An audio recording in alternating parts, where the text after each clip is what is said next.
Hi all, I thought I'd play another game in the afternoon. I just realised my buttons aren't set for 5 minutes, so I'm going to put 5 minutes and I'll put 1 minute just when I'm in the mood for 1 minute. So these are the auto pairing commands, and when I hover over now my buttons, so number 1 will be 5-minute auto pairing.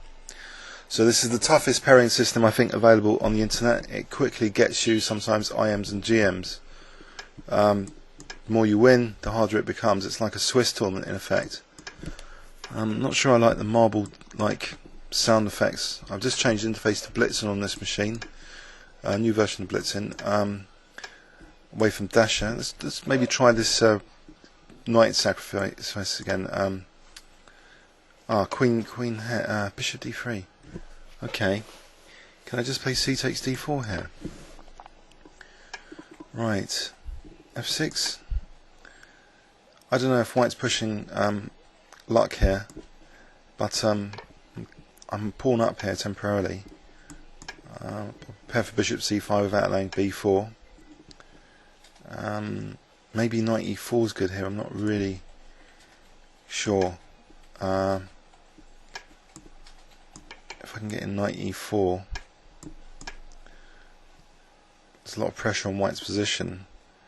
I don't know if White's winning actually the D4 pawn here. After takes, Knight D4. No, I think it might be dodgy. Not sure. Right, Bishop D7 here, just to complete my development on Rook AE8. Right, okay, E8 maybe. So I've got a potential idea of Bishop E7 or Knight G5 if I need it. Mind you, White can play Bishop E4 and then Knight G5. So if H6, Knight E4. Don't know. I think I have to go for this. At least there's Bishop E7 here. If I want to chase away that queen. So White's got a slightly bad, I don't know, pawn here. It doesn't look that great, that pawn on F4. On the other hand, can I get this bishop working on D7? Ideally this knight should be on F5, I think, here. Blockading that pawn, and then bishop can go to C6. To arrange that though, I don't know. Also I've got to be careful about this diagonal being mated on this diagonal. So maybe Rook D8 here. So with the idea of bishop E8, trying to protect that pawn. Then maybe Bishop F6 next.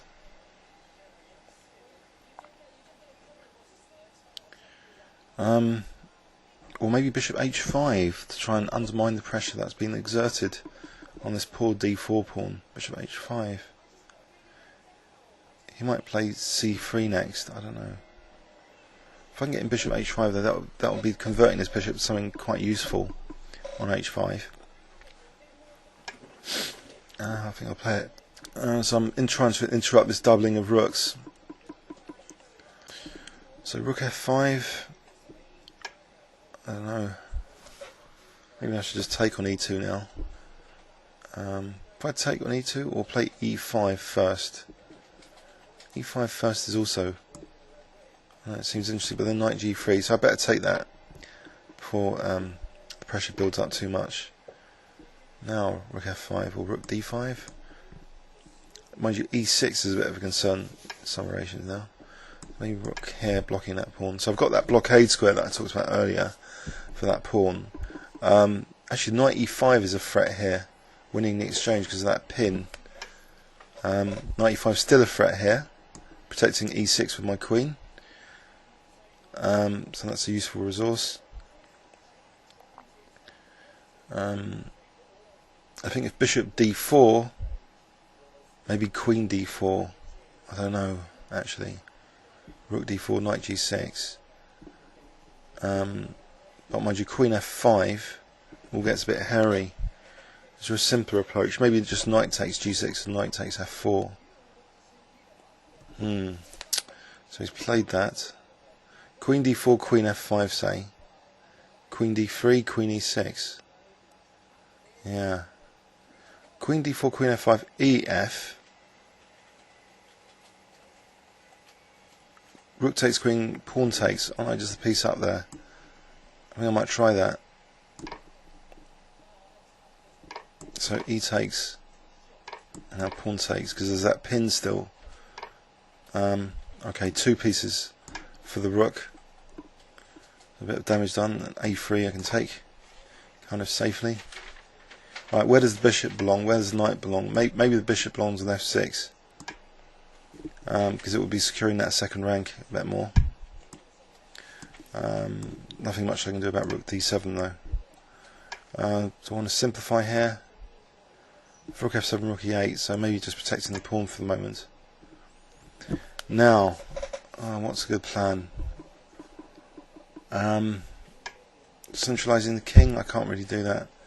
b5, maybe b5, trying to create an outside pass pawn. Knight b4 will also be useful. If I can get a4 in, this bishop's going to be nicely protecting this pawn. So a4 will be kind of dangerous. Alright, knight b4 now. So I do just simply knight takes c2, and maybe bishop c3 of g5. So I really just want to guide this pawn. Okay, bishop b2 maybe. But I'm allowing that diagonal to be blocked now with c3. But if c3 knight d5, it's a bit tricky. So maybe it's good to provoke c3. In fact, I don't know. Alright, I can't play. Alright. Rook d1. I don't know. It's an idea of rook d2 check to try and win c2. But I don't know. That b5 pawn's a bit of a problem. Rook b7, knight c2. I don't know. Rook e2. It's all a bit tricky actually. A4 though. Oh, that's good. I think some simplification now. If I can get an a4, a3, that'll be real trouble for white because of this a pawn is dangerous. So now just a3 with the idea of a2. So I think I'm winning more material now. So we have bishop up. So this is simpler than I've simplified a bit. Right, now what to do with the bishop? Okay, maybe bishop c3 and just the idea of rook d2 just to get the rooks off. He's not allowing that. Okay, bishop f6. So g5 is discouraged. Can I get the king in now if rook c2, or a blockade rook c5 first? Actually, it stops g5 as well. So I just want to get the king in to the action now. Okay, it's been troublesome again. Rook a6, maybe I'll just play this, rook c6. Now if I'm getting king c5, then I think rook d6 would be good, trying to sort of attack this pawn. But I've got to be careful about rook b5 there. Alright, I don't want to get all the pawns off. So, okay, bishop e7. The more pawns that come off, the more drawing opportunities, I think. Okay, rook e6 maybe.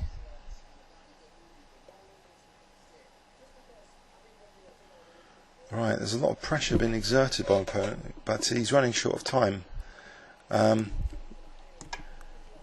Is he going to try and get all the pawns off now with f6? F6. Okay, if I play bishop f8, maybe that's a good move. If takes, I've got bishop g7 still. Right, I'll take on g5. Right, check. Now can I retain this pawn? Maybe a check first. Gains a bit of time on the clock. Now a check here and then maybe bishop h6. So for rook f6, maybe I just play g4 now. So I've still got a blockade on c pawn. Right, I can just play bishop e3 now. Take h6, queen my pawn. Smallest of advantages, but enough. My opponent's resigned. Let's have a quick look. So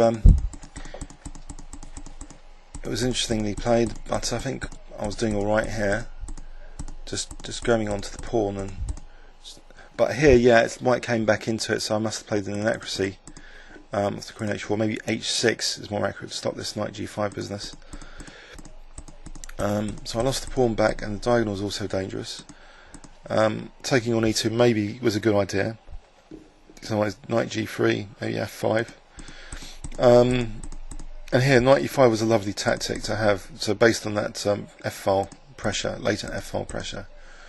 So this exchange of queens saw knight and bishop versus rook ending eventually, as I herded that a pawn, got the rook off, and it was still a little bit tricky. So it's a good fight overall, I think, this one, right into the end game, and I'm trying to hang on to my pawns. Right, I hope you enjoyed that one. Please leave any comments or questions on YouTube. Thanks very much.